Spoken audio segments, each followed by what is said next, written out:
સુરતના બટાર વિસ્તારમાં આવેલી કિડ્સ વર્લ્ડ નર્સરીને લઈને એક ગંભીર ઘટના સામે આવી હતી। નર્સરીમાંથી એક નાનકડું બાળક પોતાની જ રીતે બહાર નીકળી ગયું હતું, જેના કારણે પેરેન્ટ્સમાં ભયનો માહોલ સર્જાયો છે। આ મામલો સામે આવતા જ જિલ્લા શિક્ષણ અધિકારી ડોક્ટર ભગીરથસિંહ પરમાર દ્વારા તાત્કાલિક તપાસના આદેશ આપવામાં આવ્યા છે।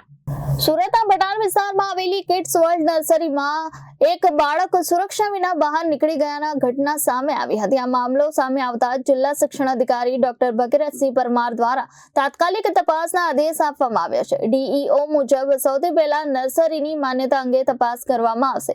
શું નર્સરી રાજ્ય સરકારની પોર્ટલ પર રજીસ્ટર્ડ છે કે કેમ, અને શું તમામ નિયમોનું પાલન કરવામાં આવી રહ્યું છે કે નહીં, આ તમામ બાબતોનું ઊંડાણપૂર્વક તપાસ હાથ ધરાશે। નર્સરીમાંથી બાળક આ રીતે ચાલીને જઈ શકે એ અત્યંત ગંભીર બાબત છે। તાત્કાલિક તપાસ શરૂ કરવામાં આવી છે। તપાસના અંતે જે કોઈ જવાબદાર હશે તેમના પર કડક કાર્યવાહી કરવામાં આવશે। જાહેર સુરક્ષા અને બાળકોની સલામતીને લઈને આવા મામલાઓની ગંભીરતાથી તપાસ જરૂરી છે। ડીઈઓ ઓફિસ દ્વારા રચાયેલી તપાસ કમિટી આગામી દિવસોમાં વિસ્તૃત રિપોર્ટ પણ રજૂ કરશે।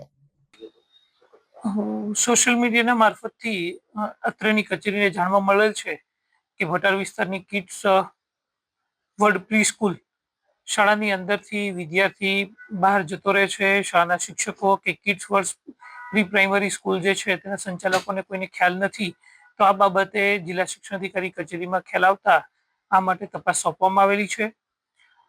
જે પણ ગંભીર બાબતો હશે તે ગંભીર બાબતોની ઊંડાણપૂર્વક ચકાસણી કરવામાં આવશે। જે પણ એના માટે જવાબદાર હશે તેની વિરુદ્ધમાં પગલાં લેવામાં આવશે। પહેલા તો કિડ્સ પ્લાનેટ જે છે એ સ્કૂલ પ્રી પ્રાઇમરી સ્કૂલ જે છે એની રજીસ્ટ્રેશન થયું છે કે નહીં તે બાબતની પણ ચકાસણી કરવામાં આવશે। સરકારે હાલ રજીસ્ટ્રેશન માટેનું પોર્ટલ ખુલ્લું ઓપન કરેલું છે, તેમણે રજીસ્ટ્રેશન કર્યું છે કે નથી કર્યું તે બાબતની પણ પૂરેપૂરી ચકાસણી કરવામાં આવશે। ખૂબ ગંભીર બાબત કહી શકાય એટલા માટે કહેવામાં છે, તપાસ બાદ ખ્યાલ આવી શકે કે કઈ કઈ બાબતો કોની ચૂક છે, કઈ બાબતો ધ્યાનમાં લેવાઈ નથી, તેના કારણે આવી ઘટના બની છે। તે ઘટનાના આધારે તપાસ રિપોર્ટ આવ્યા બાદ આગળની કાર્યવાહી કરવામાં આવશે। Reporter Arvind Rathod, Janadesh news, Surat.